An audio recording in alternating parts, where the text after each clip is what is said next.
Bonjour et bienvenue dans cette vidéo Point de droit. Je suis extrêmement contente de vous retrouver. Dans cette nouvelle vidéo, on va parler du droit. Je vais répondre à vos questions.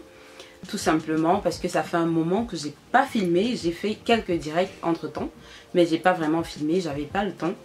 Donc maintenant on y est, je suis vraiment contente de vous retrouver. J'espère que vous allez bien, j'espère que tout se passe bien pour vous. Moi de mon côté c'est une galère de ouf avec la grève. Mais bon, c'est comme ça, on va faire comment? Démocratie, respect des libertés fondamentales, c'est normal donc. Mais bon, c'est un peu difficile, c'est un peu beaucoup difficile. Donc voilà, j'espère que vous allez bien, que tout se passe bien. Je reçois vos questions. Sous les commentaires, je réponds. Je reçois les mails. Alors aujourd'hui, je vais me pencher beaucoup plus sur les mails. Je vais répondre à vos mails, à vos questions. Les mails auxquels j'ai déjà apporté des réponses, je vais quand même vous les relire pour pouvoir aider d'autres personnes qui passeront par ici. Pourquoi pas. Donc on se lance. Le premier mail, c'est, donc je vous le lis rapidement. Je vais pas lire les noms, hein. Je suis pas sûre que les personnes, quand ils envoient les mails, ils espèrent que c'est pour qu'on lise leur nom. Non, je vais pas lire les noms. Peut-être quand je lirai les questions en dessous des commentaires, je lirai les noms parce que c'est visible de tous. Salut sœur, franchement merci pour tout ce que tu fais pour des personnes comme moi en situation irrégulière. Au fait, je suis en France, ça fait déjà 2 ans. La première année était très compliquée pour moi. J'avais même pas où dormir ni quelqu'un pour me conseiller. Mais cette année, j'ai eu la chance de rencontrer une jeune fille comme moi, française, avec qui je vis actuellement dans la ville du Havre, en France. Elle a fait j'ai ma carte AME, livret A, puis nous nous sommes paxés. Mais je ne sais comment faire pour me faire régulariser. J'ai un passeport valide jusqu'en 2021. Nous avons un appartement, des factures d'eau et EDF à nos deux noms.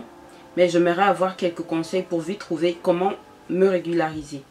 Concernant aussi des formations, est-il possible de se former sans avoir des papiers? Vivre cette situation est vraiment très difficile. Merci. Alors, donc cette personne soulève là 2 questions, donc pose 2 problèmes. Le premier problème, c'est de savoir comment faire pour se régulariser parce que cette personne dit être paxée. Et la deuxième question, c'est de est-ce qu'on peut faire une formation quand on n'a pas de papier? Alors, je vais répondre à la première question. J'ai fait une vidéo sur cette chaîne concernant le PAX. Donc, j'invite cette personne à regarder cette vidéo sur le PAX. Si vous passez par là, que vous avez des soucis à ce niveau-là, que vous êtes paxé, remontez un peu plus à plus d'1 an sur cette chaîne, vous allez voir la vidéo sur le PAX. Alors il faut savoir que quand vous êtes paxé, eh bien vous avez minimum 1 an d'attente pour pouvoir aller demander un titre de séjour vie privée et familiale basé sur votre PAX.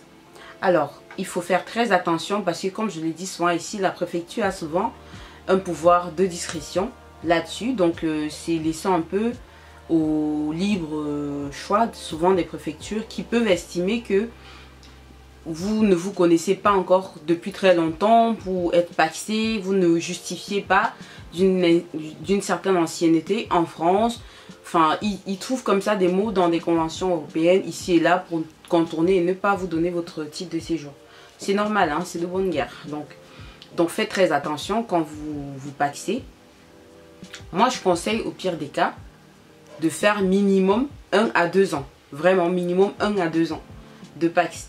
Et pendant ce temps-là, vous pouvez réunir toutes les preuves de vie commune. C'est-à-dire les factures EDF, comme vous avez dit, de tous les mois. Vous pouvez rassembler les éléments administratifs qui prouvent votre intégration dans le milieu dans lequel vous vivez. Donc si vous habitez au Havre, comme vous avez dit, et bien si vous partez souvent... je ne sais pas moi, vous avez même un livret A, donc ces documents-là, vous savez, les preuves sont catégorisées en fait par ordre d'importance. Donc les documents administratifs, les documents de la banque postale, ensuite les documents associatifs de la vie courante, ce qu'une association peut vous donner, parce que vous avez fait tel ou tel acte, ce que la banque peut vous donner.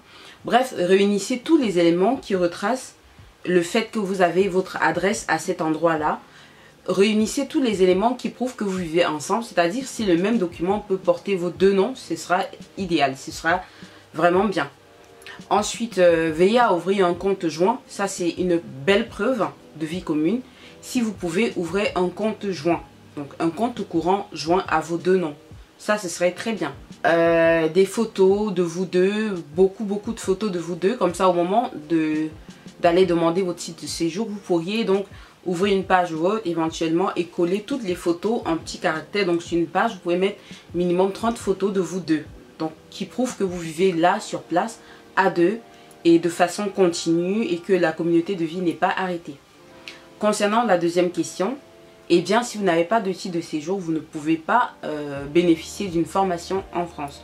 Parce que pour vous inscrire, il faut pouvoir justifier d'une autorisation de séjour sur le territoire. Si vous n'avez pas une autorisation de séjourner, eh bien, il vous sera impossible de vous former.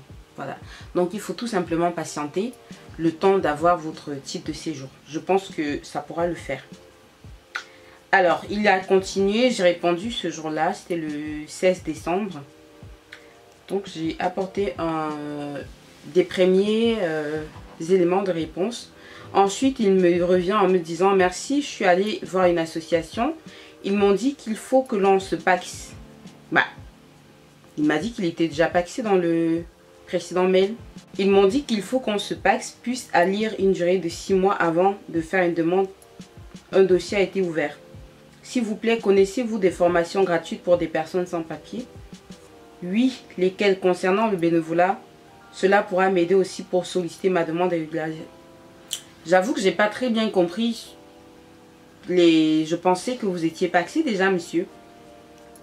Alors, si vous n'êtes pas paxé, l'association vous conseille d'aller demander un titre de séjour au bout de 6 mois de vie commune.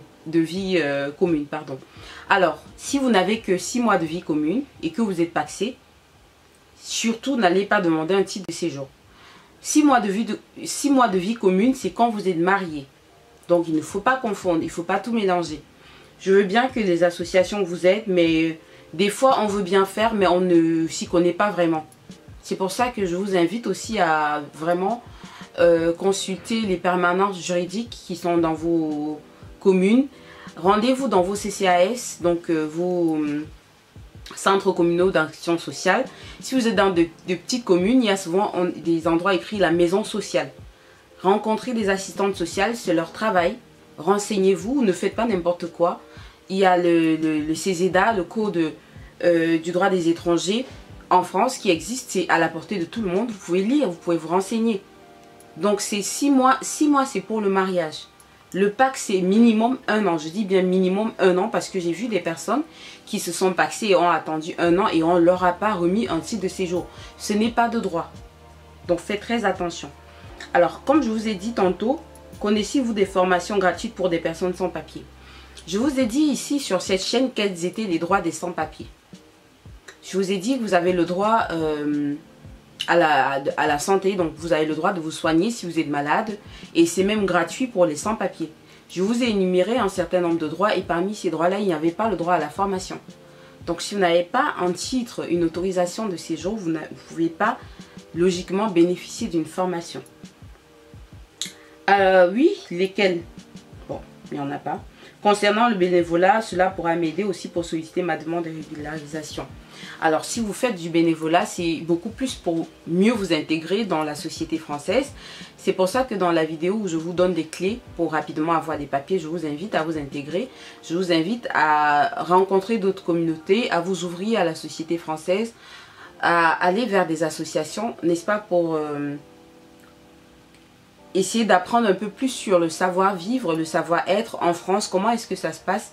Parce que quand vous allez rentrer dans ces milieux-là, comme c'est nouveau pour vous, comme c'est étranger, eh bien vous allez apprendre en même temps que la société française. Ça va vous permettre de mieux vous intégrer, surtout pour des personnes qui ne parlent pas français.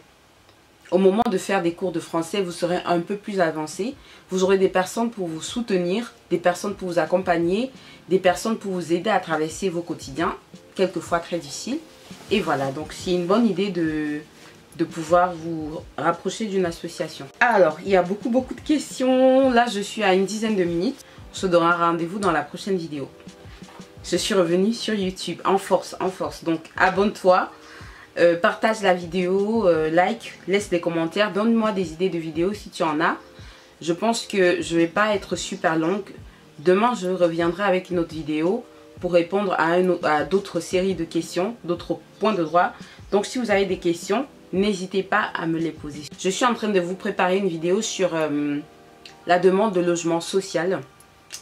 Donc restez connectés et surtout regardez très bien cette vidéo. Ce sera une vidéo en voix off, mais qui sera très utile, très bénéfique et très importante pour vous. Sur ce, je vous embrasse, je vous souhaite de passer de très belles fêtes de fin d'année. Il est l'heure de faire votre bilan, donc posez-vous des bonnes questions et voilà. Je vous souhaite le meilleur pour 2020. Je vous souhaite également le meilleur pour cette fin d'année. A plus, ciao, bye bye.